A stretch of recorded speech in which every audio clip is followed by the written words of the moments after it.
Salut à tous, bienvenue dans l'antre, on se retrouve aujourd'hui pour une nouvelle présentation de réplique. Il s'agit du Black Leopard Eye XFG de chez ICS, distribué par ASG. C'est parti.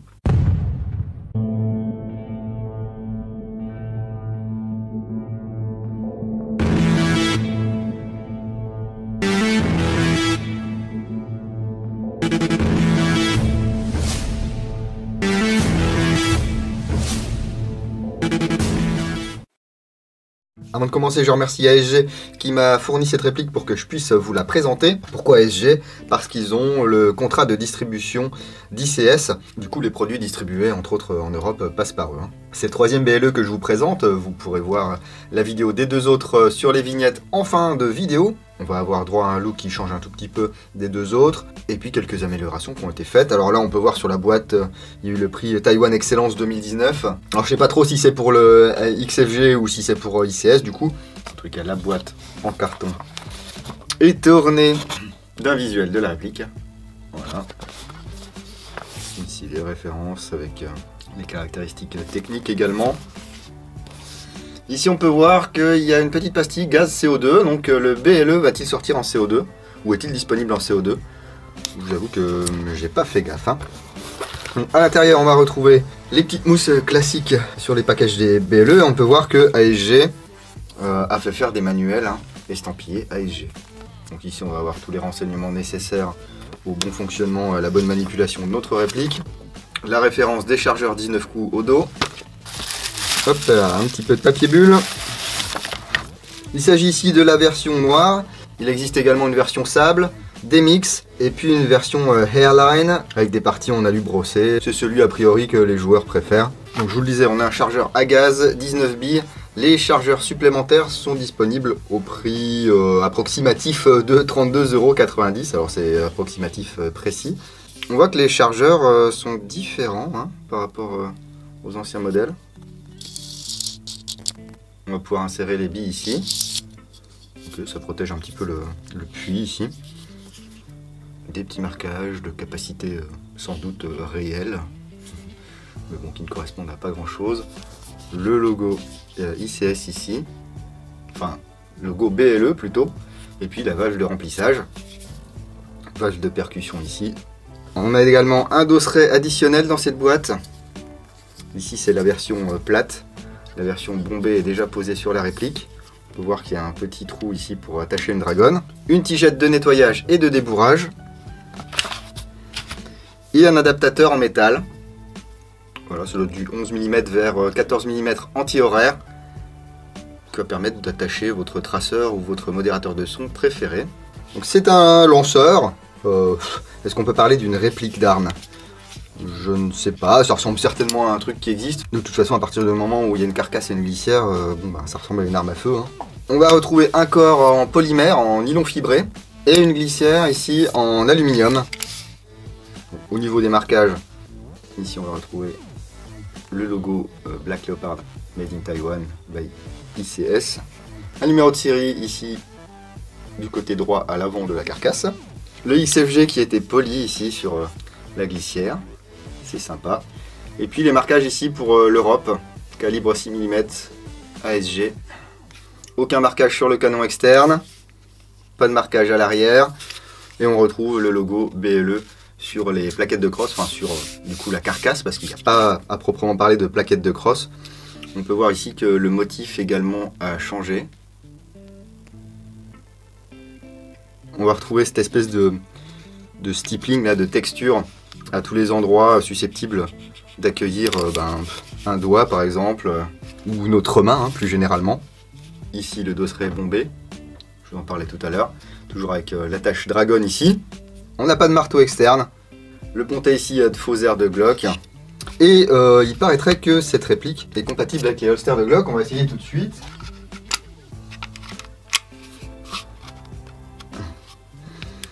Bon ici en tout cas ça fonctionne pas avec mon modèle IMI Défense, mais il paraît que ça rentre dans les holsters du SP Compact. Donc bien, j'en ai un ici. Ouais, ça rentre vite fait quoi. Alors peut-être pas tous. Cela dit les amis, super.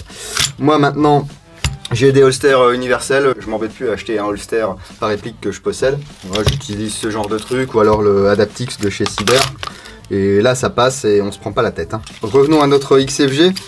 Ici on a une queue de détente en 2 parties. Si j'appuie ici ça va bloquer. Alors que si je tire normalement, voilà, ça va déclencher le tir bien sûr. Hein. Hop. Et on va avoir ici une seconde sûreté qui s'apparente un petit peu à celle qu'on peut trouver sur les Glock Tokyo Marui. Je pousse le cran vers l'arrière jusqu'à ne plus voir le cercle rouge. Et là, j'ai bloqué ma queue de détente. Hein. Si je veux tirer, je n'ai qu'à le rabattre vers l'avant. Et là, je peux à nouveau tirer. Hop, donc vous voyez, j'ai des contrôles ambidextres. Donc, arrêtoir de glissière ambidextre. Et bouton d'éjection du chargeur ambidextre également. Alors il n'a pas tendance à tomber tout seul le chargeur. Donc c'est pas plus mal, moi qui suis habitué à paumer mes chargeurs assez souvent. Donc réplique parfaite pour les droitiers et les gauchers. Il y a juste ici le petit loquet de déverrouillage de la glissière qui est que du côté gauche. Mais c'est pas le genre de truc qu'on a besoin d'actionner lorsqu'on est en partie, lorsqu'on est en train de tirer. Hein. C'est une réplique qui est assez compacte, hein, ma foi. Je vous mets les dimensions ici à l'écran.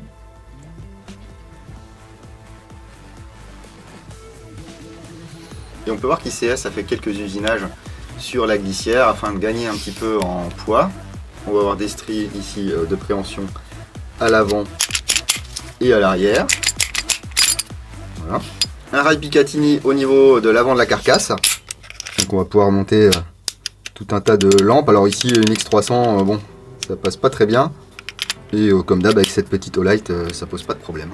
Je vous le disais en début de vidéo, il y a un adaptateur pour poser ici sur le canon externe, donc forcément il y a filetage, taraudage, tout ce qui va bien. Donc ici c'est du 11 mm anti-horaire, voilà. Et on va avoir ici du 14 mm anti-horaire. Donc vous pourrez mettre des cache-flammes, des modérateurs de son, des traceurs, ou juste le laisser comme ça parce que vous aimez bien le look. On a un extracteur ici qui semble être usiné dans la glissière, mais c'est peut-être une pièce à part en fait, hein, et qui est montée un petit peu en force. Je vous dirai ça dans la review complète sur l'entre le blog très bientôt. Et au niveau des organes de visée, on va voir ici un point à l'avant, 2 points à l'arrière, et ces points sont phosphorescents. Donc ça c'est cool. Si vous êtes en environnement un petit peu sombre, avant d'y aller vous mettez un petit coup de lampe dessus.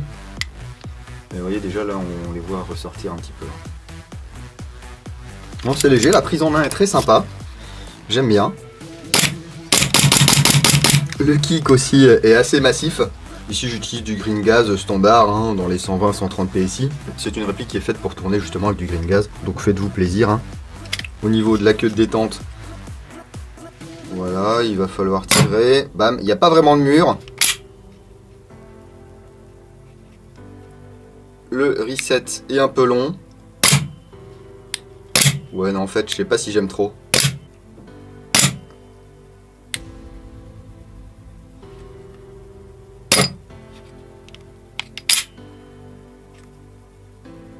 Ouais, c'est un peu spongieux et puis... Non, on sent pas de mur. Le reset est loin. Et puis ça redevient un peu spongieux.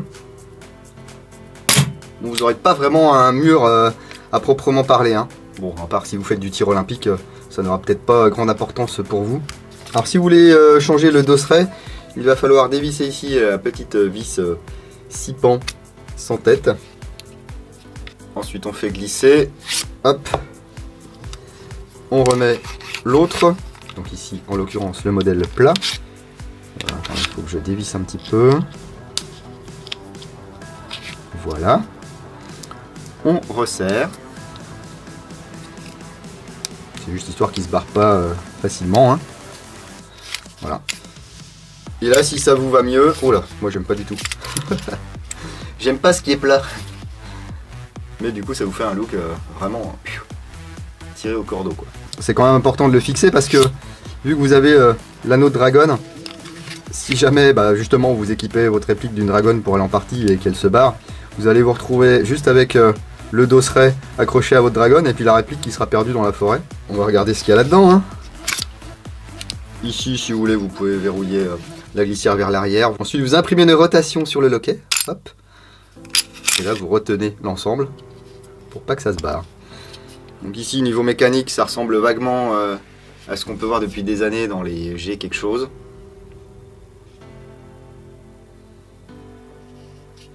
Voilà, c'est bien lubrifié en sortie de boîte. On va pouvoir retirer le ressort récupérateur. Il y a un petit téton ici qui va venir s'insérer dans le bloc hop-up. Attention car le ressort n'est pas solidaire de la tige.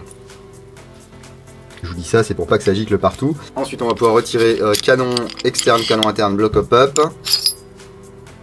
Voilà. Ici, le petit marquage XFG. Canon classique en laiton, compatible Tokyo Marui. Pareil pour le joint. Le réglage ici par molette. Voilà, on va peut-être tourner d'un côté, de l'autre. Je vous donnerai ces dimensions dans la review complète. Et ici, on va retrouver le nouveau nozzle.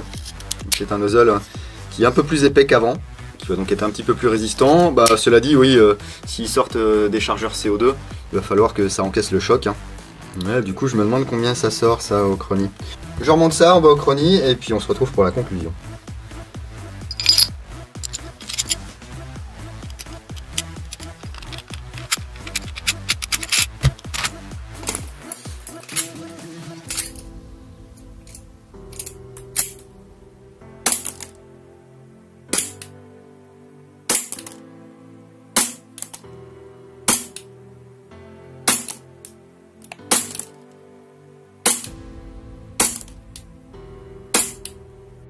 Bon bah c'est pas mal ça, hein. Il fait pas très chaud aujourd'hui dans l'antre, mais on est aux alentours des 270-280 fps. Pas de quoi faire des trous dans vos copains, donc c'est pas mal. Le kick est vraiment sympa, il fait du bruit, hein. Là en intérieur, là c'est assourdissant. Donc cette troisième itération de Black Leopard Eye est plutôt sympa. Si vous cherchez un PA pas trop cher, avec un bon kick, des contrôles ambidextres, un dosseret interchangeable, un adaptateur pour silencieux.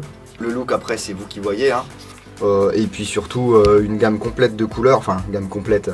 On a du noir, on a du sable, et puis plutôt que de vous faire acheter 2 flingues pour pouvoir faire des combos, eh bien ils ont fait des combos sable noir ou noir sable, plus la version Hairline qui est assez classieuse avec son petit talus brossé là sur la glissière. Non, c'est pas mal. Voilà, après si vous n'êtes pas hyper féru des marquages RS et tout, et des vraies répliques d'armes on va dire, ça va être sans doute une bonne réplique de jeu, reste à savoir si ça tire droit, je vous dirai ça dans la review complète. Mais bon, les deux premiers tiraient droit, il n'y a pas de raison pour que celui-ci tire n'importe où. Hein. N'hésitez pas à me dire dans la description ici ce que vous pensez de ce XFG. Est-ce que vous avez craqué? Il est quand même disponible depuis plusieurs semaines, hein, celui-ci. Est-ce que vous en êtes content? Est-ce que vous avez eu des problèmes avec? Ça peut permettre aux gens aussi de se faire leur propre idée. Hein. Parce que moi ici, je vous livre mes premières impressions en sortie de boîte. C'est pas du tout une review. Hein. Dans tous les cas, je remercie encore une fois ASG d'être venu jusque chez moi me livrer personnellement. Ah oui, c'est Monsieur ASG hein, qui est venu personnellement me livrer ce XFG. Ça coûte cher en bière et il me laisse toujours des cartouches de CO2 vide, mais bon, c'est pas très grave, je l'aime bien quand même. Merci Mathieu. Si le cœur vous en dit, vous pouvez lâcher le petit pouce vers le haut, ça fait toujours plaisir. Et puis n'oubliez pas que vous pouvez suivre toute l'actu de l'antre sur la page Facebook ou directement sur www.l'antredudingo.com. Les photos sur Instagram. Si vous allez sur le terrain ce week-end, n'oubliez pas, jouer sérieusement mais sans vous prendre au sérieux. Je vous laisse sur un 360 et je vous dis à bientôt dans l'antre du dingo. Bise.